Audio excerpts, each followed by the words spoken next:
एक बार कहा कि संसद घेराव करेंगे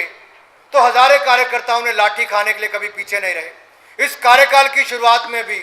हमने कहा कि भ्रष्ट रेल मंत्री और भ्रष्ट कानून मंत्री का घेराव करेंगे। आप में से सैकड़ों हजारों कार्यकर्ता इकट्ठे हो गए रातों रात, पानी की बौछार हुई, लाठियां चली, लेकिन आप पीछे नहीं गए। आप ना लाठी खाने से डरे, ना जेल भरने से डरे, लेकिन इसी टीम के रूप में इसी तरह से इकट्ठे होकर हमें आगे चलना है। आज के भाषण में मैं आपके सामने कोई बहुत ज्यादा नहीं कहना चाहता, केवल इतना कहना चाहता हूं मित्रों, जो पार्टी ने हमें सिखाया है उसके साथ साथ जो आज आईटी के युग में हमें सीखना है, इंटरनेट का, इंफॉर्मेशन टेक्नोलॉजी का, सोशल मीडिया का, प्रिंट इलेक्ट्रॉनिक मीडिया का, इन सब का लाभ उठाकर हमें कैसे भारतीय जनता युवा मोर्चा को जन जन तक पहुंचना, ये हमारा प्रयास होना चाहिए। हमारी पार्टी के राज्यों की जो उपलब्धियां हैं, अगर हम गुजरात प्रदेश की बात करें, मध्य प्रदेश की बात करें, छत्तीसगढ़ की बात करें, हिमाचल में हमारी पहले सरकार थी, कर्नाटक में थी, वहां की उपलब्धियों की बात करें, हमारे राज्यों ने वो करके दिखाया है जो शायद बाकी राज्य नहीं कर पाए। आज हमें ये बताने की आवश्यकता है कि एनडीए और यूपीए में अंतर क्या है। यूपीए के पहले 5 वर्ष में सरदार मनमोहन सिंह जी केवल 20 लाख लोगों के लिए रोजगार दे पाए, जबकि एनडीए की सरकार में अटल बिहारी वाजपेयी ने यूपीए के 20 लाख के मुकाबले 6 करोड़ 25 लाख लोगों को रोजगार दिया था, 31 गुना ज्यादा दिया था। अगर विकास की बात की जाए, कांग्रेस 3% ग्रोथ रेट छोड़कर गई थी, अटल बिहारी वाजपेयी 8-8.5% तक विकास दर लेकर गए। आज एक अर्थशास्त्री प्रधानमंत्री उस विकास दर को कम करके 5% से नीचे ले आए हैं, 4.8% हो गया है। देश आगे नहीं बढ़ रहा, देश पिछड़ रहा है मित्रों। हमने जब अपना कार्यकाल छोड़ा एनडीए ने, तो नेशनल हाईवे में 12 किलोमीटर सड़क एक दिन में बनती थी, आज यूपीए के समय 2 किलोमीटर प्रतिदिन बनती है। यूपीए के समय कृषि विकास दर देखी जाए तो 3-4% है, और भाजपा शासित राज्य देखे जाएं तो चाहे गुजरात हो, मध्य प्रदेश हो, छत्तीसगढ़ हो, हिमाचल प्रदेश था या कर्नाटक था, तो सब में 10% से ज्यादा कृषि दर थी, तो भाजपा शासित राज्यों में थी। ये बातें हमें आम जन जन तक लेकर जानी है और तुलना करके बताना है कि एनडीए और यूपीए में अंतर क्या है। जब तक आंकड़े देकर नहीं बताएंगे, केवल ये कहने से नहीं काम चलेगा कि अटल जी का राज्य बहुत अच्छा था और यूपीए के समय केवल भ्रष्टाचार हुए। हमें तुलना करके बतानी है, इस क्षेत्र में हम इतना आगे हैं, उस क्षेत्र में हम इतना आगे हैं। हर क्षेत्र में अगर हम तुलना करके बताएंगे तो मित्रों, तुलना में आप देखेंगे कि यूपीए एनडीए के सामने कहीं पर भी खड़ी नहीं होती। इस देश के लोग इंतजार कर रहे हैं कि किस तरह से वापस आपको सत्ता में लाएं और इस देश को वापस भारतीय जनता पार्टी एनडीए के साथ मिलकर ऐसा नेतृत्व दे सके कि भारत को आने वाले समय में महान शक्ति बनाकर विश्व गुरु बना सके। जो बात स्वामी विवेकानंद ने कही थी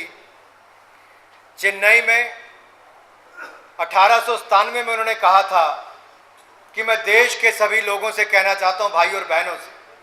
अगले 5 दशकों तक सभी अपने इष्ट देवताओं को भूल जाएं, देवी देवताओं को भूलकर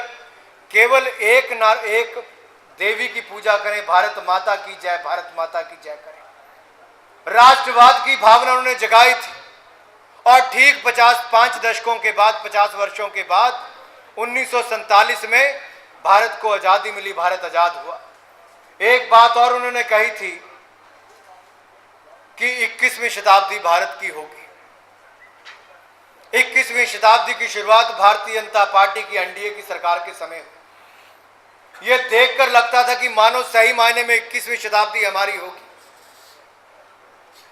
पूरे देश भर में विकास गांव-गांव तक पहुंचा था।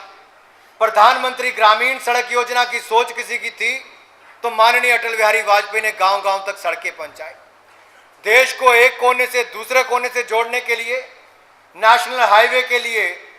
अगर किसी ने योजना चलाई तो अटल बिहारी वाजपेयी जी ने चलाई।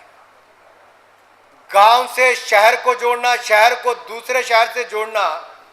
और एक कोने से लेकर उसको पोर्ट तक ले जाना, देश के अंतिम छोर तक, और बड़े पोर्ट्स का निर्माण करना और हवाई अड्डों का निर्माण करना,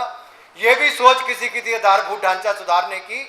तो केवल अटल बिहारी वाजपेयी की थी मित्रों। आज देश उनको याद कर रहा है। सर्व शिक्षा अभियान कांग्रेस की तरह केवल कानून बनाने तक सीमित नहीं रहते थे, उसको नीचे तक लागू करने के लिए किसी ने काम किया तो कई हजार करोड़ रुपए की योजना लेकर आए, तो अटल बिहारी वाजपेयी लेकर आए, और इस देश के छोटे से छोटे गांव तक स्कूल के कमरों को बनाने से लेकर अध्यापकों की नियुक्ति तक हजारों करोड़ रुपए का बजट रखा, और गरीब से गरीब बच्चे के लिए शिक्षा का प्रबंध किसी ने किया तो माननीय अटल बिहारी वाजपेयी जी ने किया था। आप किसी क्षेत्र में उदाहरण लेकर देख लें, आज भी इस देश के युवाओं से पूछिए कि देश का सबसे लोकप्रिय नेता कौन होगा, तो आज भी एक व्यक्ति की बात आती है जिसने कुशल नेतृत्व दिया, उसका नाम है अटल बिहारी वाजपेयी।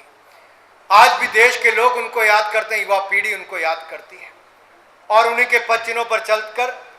आदरणीय अध्यक्ष राजनाथ सिंह जी ने इस पार्टी को आगे बढ़ाने का जो निर्णय लिया है, और चुनाव प्रचार समिति का माननीय नरेंद्र भाई मोदी जी को अध्यक्ष बनाकर एक नए रक्त का संचार युवाओं में करने का प्रयास किया है, उसके लिए भी मैं आपका एक बार फिर बहुत बहुत धन्यवाद करता हूं। और आपको ये कहना चाहता हूं अध्यक्ष जी, आप ही के आशीर्वाद से हम युवा मोर्चा का आधार पूरे देश भर में बढ़ाएंगे। हमने तय किया है कि डॉक्टर श्यामा प्रसाद मुखर्जी जिनसे प्रेरणा लेकर हमने पिछले कार्यकाल की शुरुआत कश्मीर की यात्रा के लिए की थी, देश की एकता और अखंडता के लिए राष्ट्रीय एकता यात्रा की शुरुआत की थी, तिरंगे के मान सम्मान के लिए लाल चौक जाने के लिए ललकार किए थे। इस बार भी अगर हम कार्यक्रम की शुरुआत करेंगे तो डॉक्टर श्यामा प्रसाद मुखर्जी के 60वें बलिदान दिवस पर 23 जून 2013 को पूरे देश भर में भारतीय जनता युवा मोर्चा के कार्यकर्ता 6000 से ज्यादा रक्तदान करके इस देश भर में डॉक्टर श्यामा प्रसाद मुखर्जी के 60वें बलिदान दिवस पर उनको याद करेंगे, उनको श्रद्धांजलि देंगे, और वहीं से हम शुरुआत करेंगे जन जन तक भारतीय जनता पार्टी के विचारों तक ले जाने की। और उनकी जो जन्म दिवस है 6 जुलाई को, उस दिन भारतीय जनता युवा मोर्चा देश भर के करोड़ों नौजवानों को भारतीय जनता युवा मोर्चा के साथ जोड़ने के लिए, भारतीय जनता पार्टी की विचारधारा के साथ जोड़ने के लिए सदस्यता अभियान ज्वाइन बीजेवाईएम कैंपेन पूरे देश भर में हम शुरुआत करेंगे, ताकि अगले चुनाव से पहले आपके नेतृत्व में पूरे देश भर में करोड़ों नौजवान सड़कों पर उतरें और इस भ्रष्ट कांग्रेस को उखाड़ फेंकने के लिए कांग्रेस मुक्त भारत का निर्माण करेंगे। तो इसके देश के युवाओं को हम उस सदस्यता अभियान के साथ जोड़कर करवाएंगे। उसके आगे भी उन युवाओं को समय समय पर ट्रेनिंग कैंप्स लगाकर, प्रशिक्षण शिविर लगाकर, अपनी विचारधारा से अवगत कराकर एक संगठित कार्यकर्ता के रूप में पार्टी के साथ जोड़ेंगे, ताकि आने वाले वर्षों में वो पार्टी के लिए योगदान दे सकें। बहुत सारे कार्यक्रम हमने और तय किए हैं ताकि लोकसभा वाइज भी हम कार्यक्रम कर सकें, जिसकी चर्चा आज होगी। लेकिन मैं केवल इतना ही कहते हुए एक बार फिर अपने सभी युवा कार्यकर्ताओं की ओर से, प्रदेश अध्यक्षों की और पदाधिकारियों की ओर से आपका और सभी आपके साथ आए हुए भारतीय जनता पार्टी के नेताओं का भारतीय जनता युवा मोर्चा की पहली राष्ट्रीय कार्यकारिणी में हार्दिक स्वागत और अभिनंदन करता हूं। आपका आशीर्वाद यहाँ के युवाओं को सबको मिलेगा, और आपसे मार्गदर्शन लेकर हम पूरे देश भर में जाएंगे, और जो निर्देश आप देंगे और जो आपके माध्यम से और चुनाव प्रचार समिति के अध्यक्ष माननीय मोदी जी के माध्यम से जो भी हमें आगे निर्देश मिलेंगे, अध्यक्ष जी आप हमारा मार्गदर्शन यहाँ से कीजिए। ये युवा आपकी एक पुकार पर अपना जीवन तक देने के लिए तैयार हैं, और 2014 में कमल हम देश भर में खिलाएंगे। इन्हीं शब्दों के साथ आपका बहुत बहुत धन्यवाद, आपका बहुत बहुत आभार। जय हिंद, जय भारत, बोले भारत माता की।